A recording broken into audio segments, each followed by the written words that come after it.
The following podcast is exclusively sponsored by Prabhu Ventures, helping to improve awareness of disability, equality, and diversity issues. Hello, my name's John Perry. Welcome to Imagine. In this podcast, I'm going to be talking to Viktor Fabian, who has been finding his own way to respond to the challenges posed by autism. And with me now is Viktor. How are you today then, Viktor? I'm fine, thank you very much. Okay, so today we're going to talk to you. You've been involved with Focus for quite some time now, and we've offered you quite a range of support. So I wanted you to share your experiences about before you came to Britain, when you came to Britain, and then some of your experiences around your employment, but also about what you want to do next. Are you okay with those sort of things, yes? Yes, I am. Okay, so just to start off with you then, can you tell me a little bit about your history? So obviously, you're originally from Hungary? Yes, I am. Okay. Tell me a little bit about your time there then. So, I spent nearly 31 years in Hungary when I came here. So, I arrived here 17 years ago, and I worked just warehousing jobs and something just the basically what everyone can do. I didn't get a diagnosis in Hungary about autism, but I always had problem, and people complained about my behavior, and I couldn't explain why. And sometimes, when the teacher said I behaved strangely, just like, they just wanted to ask me why I break my hands all the time, why I fidgeting, and I didn't know, so they thought I mentally ill, but I didn't struggle with the school subject a lot. The problem was that I wanted to learn everything from word to word. That's why I couldn't keep up with the other guys, and my results were worse than the other students. And they called the psychiatrist to the school, and in front of everyone I was asked basic questions, for example, what the door is or something like that. And so it was obvious I'm not mentally ill, but they said that my behavior was strange. At that time in 1992, 93, I was supposed to go to the army. It was a national services for 1 year.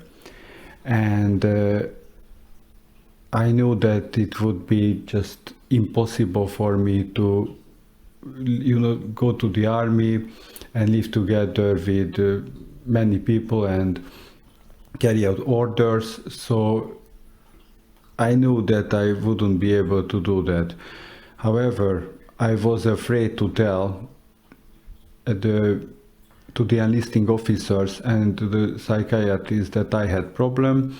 I just said, I'm afraid a little bit of going to the army.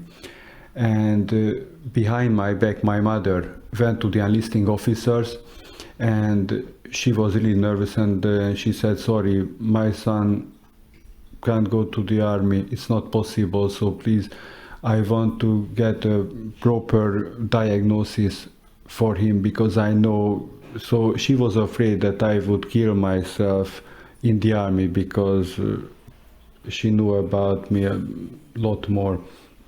So I was so I got 1 year. It was it was postponed, right?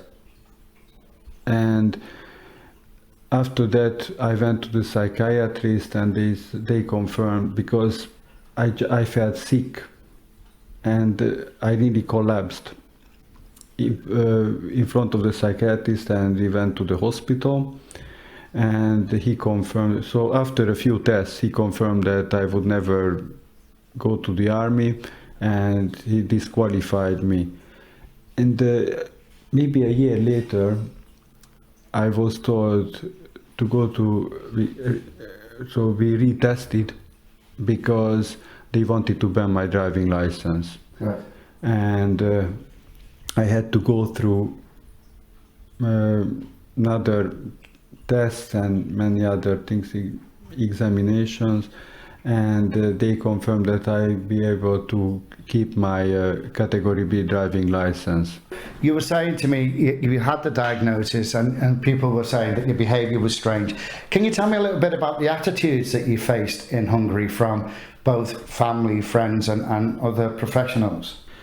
They just, they said strange, and the diagnosis says that it was the ICD 301.9, which when I googled it, it was an unspecified behavioral problem, or just I don't know how to say it.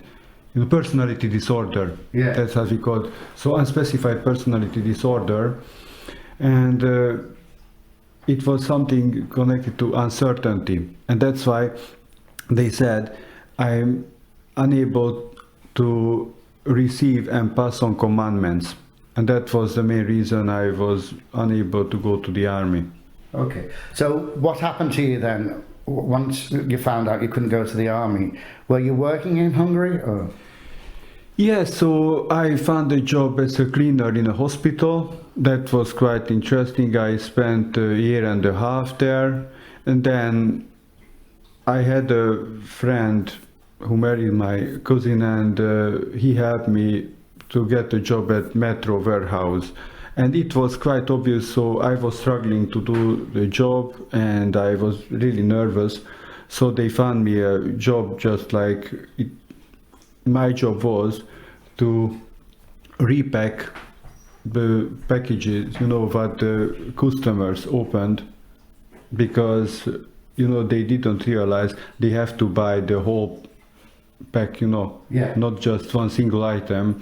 And when they broke it, I had to repack it. So it was just a very easy job, and they didn't want to fire me from my job. They understood how difficult it was for me to do that kind of job in the warehouse.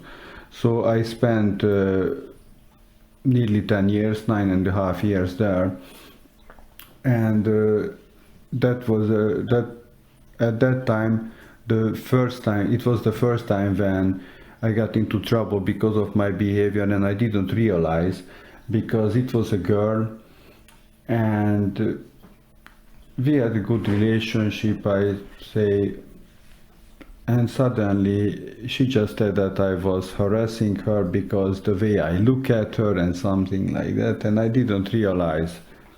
Was this in the UK or in Hungary? No, it was still in Hungary. Right, it was in Hungary. Right, okay.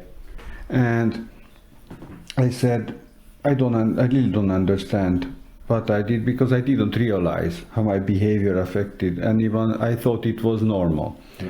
And one day we were called to the office, to the manager's office, and I was told to go to the HR because I don't work there anymore. So I said, all right, okay. I tried to find some solicitors again, and I tried to get my job back because I thought it was completely unfair. I didn't mean to cause trouble to anyone. And I was at school and I learned English, and I tried to get the English language exam. So okay, I was passed. that at night school where you did the English? Or? Yes, yes. Okay. And so, did you end up passing your English then?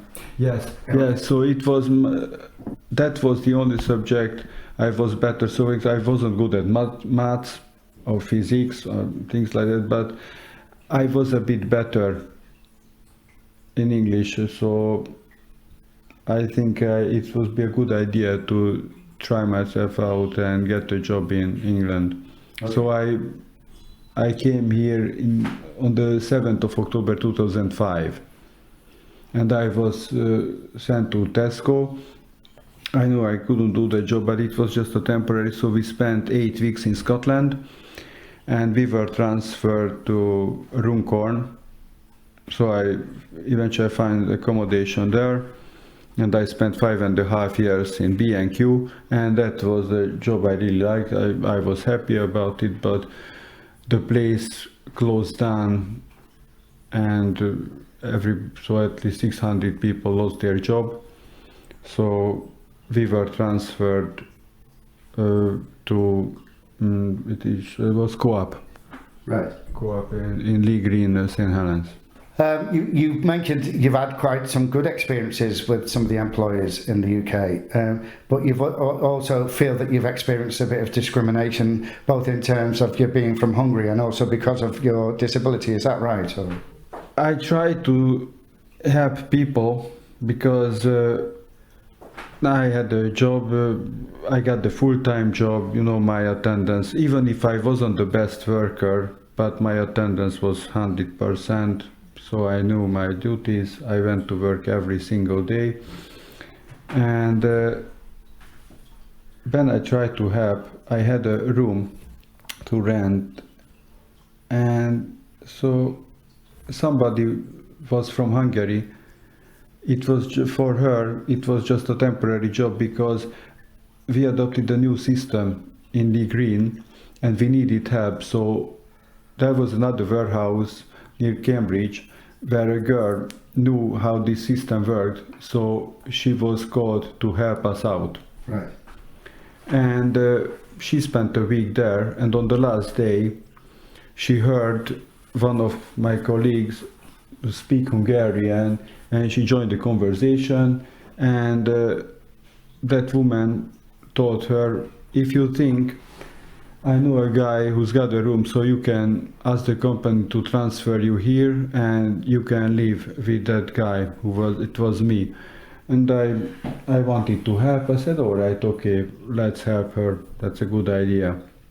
And then the problem started because she said that she felt harassed by her ex-partner and she wanted to move away from him. It was a bit strange, but I said, okay, let's do that.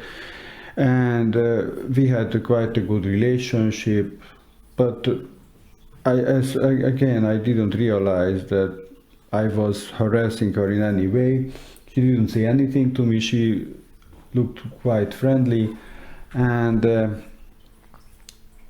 when she moved out, she just went to the housing agent and asked her to remove my name from the tenancy agreement, and she said that I was harassing her. So eventually she and her friends moved out of the property, and she went to another shift, from morning shift to night shift. So she didn't give me her new address. She changed her phone number. She blocked me from social media, and we were in different shifts. So I didn't see any problem. But many people said that, sorry, Rita was here and told me that you were harassing her. And I was called to the office because when she finished shift, she was waiting for me in the morning.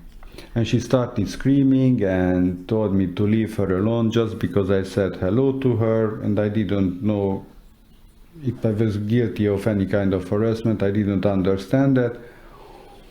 And so she approached the managers many times. I got the warning and I said it's completely unfair because I still don't know what the problem was. So it was just very strange. I said, why me? I can't harass her, and just because she's got some feelings for me doesn't make any sense. And after lots of complaints, eventually I lost my job, and I decided I can't take it anymore. So I decided to take the case further. So I found a solicitor. So I went to the employment tribunal, and I said, I have to win because my case is so strong. So I said, I can't even meet the person. So she was the one who approached me. So for me, it was not harassment, and I don't think it makes any sense, because if she feel harassed, she can move away from me. No, she was waiting for me and started screaming. So it was a setup, obviously. Okay, can I just ask you, because you mentioned earlier on that a similar thing happened to you in Hungary. Do you think people misunderstand your behaviour because of the way you are? Absolutely, because nobody has ever been able to give an explanation what the problem is. So nobody gives me facts. And this is what I'm waiting for. So I just want somebody to tell me, okay, this is what you did to me. This is your crime. So nobody said anything. Everybody talks about their feelings when I'm around. So they just say, I make them feel uncomfortable, but I don't touch them. I don't hurt them. I don't realize if I say something untoward. So it's something like that. But the fact is that people report me and I got into trouble, and I just want to raise awareness about this condition, and people are different, and it doesn't make me a bad person because I don't do anything. So, and with this girl, one day I went home and I received a piece of paper. The paper said to call the police immediately. I went in, I called the police, and it was very close to my house, so I ran in and I asked the woman to wait for me. And then she said that somebody made an allegation of harassment against me. But don't worry, she said, I'm not going to arrest you. It's just a police information notice that somebody made a complaint about you. And I said, I really don't understand. So, and the police officer said, yes, I'm not going to arrest you because she confirmed that you are unaware of her address, you don't know her phone number, so everything. But sometimes when she sees you in town, she feels uncomfortable. And I said, yeah. Okay, and you've also said to me, I hope you don't mind me raising this with you as well, but please tell me if you do, but you've said to me as well now, even to the present day, you're getting some kind of like therapies and things like that to help you get over the way you feel about things, the way your work's going, all of those sort of things. And also, even when you're being out and about, you feel like you need to have somebody with you because people misunderstand you or misinterpret your behaviour. Is that right? Yes.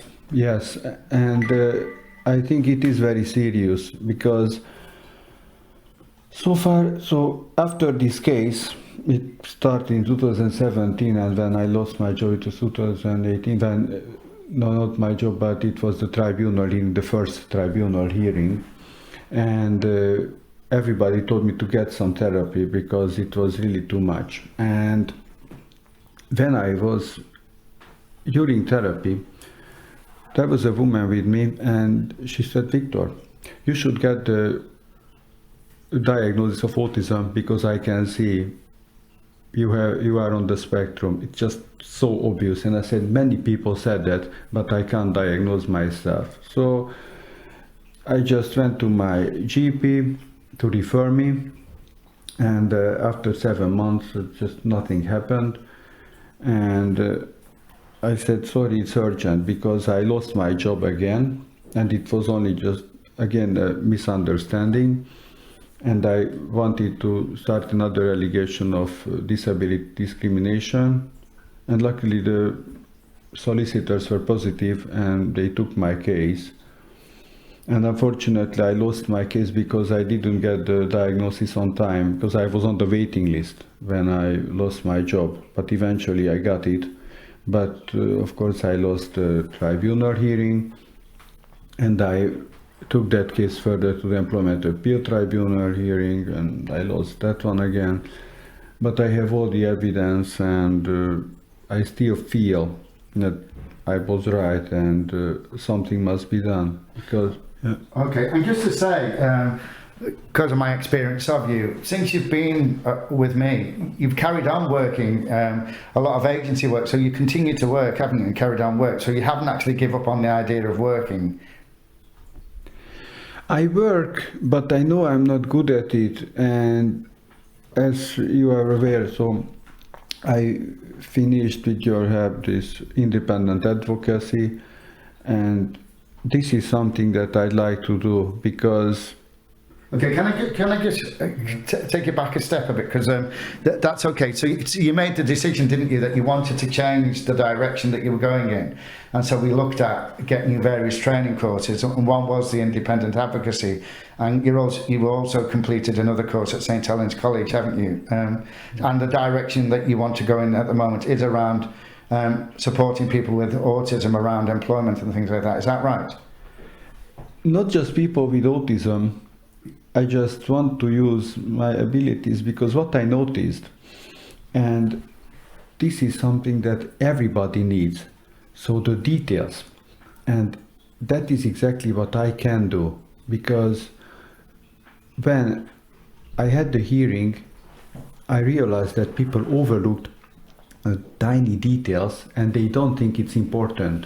However, it is very important, because what I realized, I understood, when there was a complaint about me, what I missed, it was when did it happen, where, how, there was no detail. So if somebody goes to the hearing and they say, sorry, something happened, the question should be when, where, why, how, and I collected all the evidence, everything, so I collected the text messages, I compared the time and date, and I said, sorry, now tell me when the harassment or any wrongdoing happened, and I can show you exactly what I did at that time, and it's obvious. It's just something, it is a false allegation, because it cannot be true. So yes, I can help people with autism because I understand how they feel, but at the same time, if somebody's got any kind of trouble, an issue like that, I think I can be an advocate, because if anybody can see my case, it's on the internet. It clearly shows that there is no detail of any kind of dates and times, nothing. Okay, and it's fair to say at the moment that you continue to work, but you're also looking at doing voluntary work to help you out with the advocacy and get you a bit more knowledge about working with people with a range of conditions and disabilities. That's right, yes? Yes. Okay, so in terms of what you want to happen next, in an ideal situation, I know everything doesn't always work out the way we want, but in an ideal situation, what would Viktor want to happen going forward for himself and for people with autism and disabled people? First of all, I like people to stick together, and eventually I joined the movement. It was Dr. Shiva's movement, and I think that idea is very good, because I just want working people together, and so this is something, it is called the bottoms-up movement. So I just want to ask people to stick together, and we can, that's the only way to change the situation, because what I feel, it's really, I feel oppressed, because everybody says, okay, if you get any problem, just see a solicitor. If I want to do something like that, like an advocacy, I said, oh, sorry, you have to have a law degree to do something like that. And one of the things you'd like to do is possibly look at being self-employed and doing some of this work. That's correct, is it? Yes, okay. So I'd like to do something like that to help people. But I don't want to be a solicitor. I don't support this system. I just want working people to stick together and make a bottoms-up movement. Okay.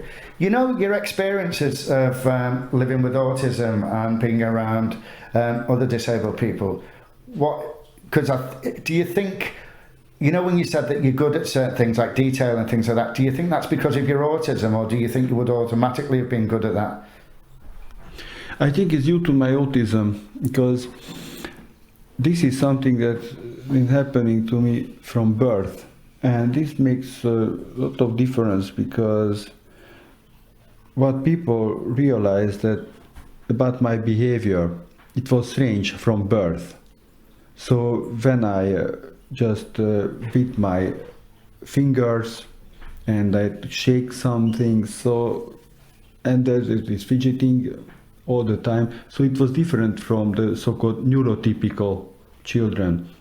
And that's the reason psychiatrist was called. I was sent to psychiatrists and different places to find out, but they were not aware of autism. I think the first time in Hungary people heard about autism, it was 1988-89 when the Rain Man came out, and then people said, oh, this is like you. And then the people told me to get diagnosis, but in Hungary it wasn't really possible at that time. So I came here and I got the diagnosis eventually in 2019. Okay. Can I just ask you, can you explain to me how you feel about the differences between attitudes towards disabled people and people with autism in Hungary as opposed to like your experiences in the UK? I don't know, because I haven't been in Hungary for 14 years, and at that time people didn't know too much about it. What I noticed, the difference is because the economical situation, because you can't you can't have a case like that in Hungary. So I never ever seen any, for example, harassment case, because they said, sorry, you just people don't have money for it. So for me, it was completely impossible in Hungary to get a solicitor, to take them to the tribunal. I never even heard about it. So that's the difference. Okay.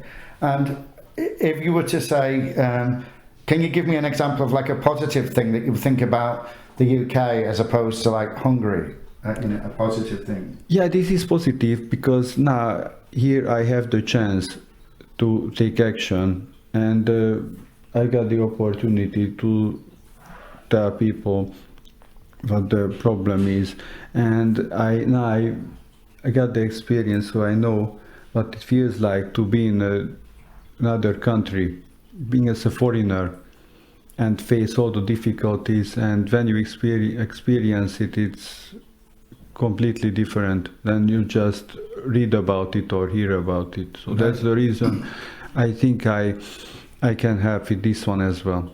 What do you think you've learned as a result of the challenges that you faced both in Hungary and the UK for yourself?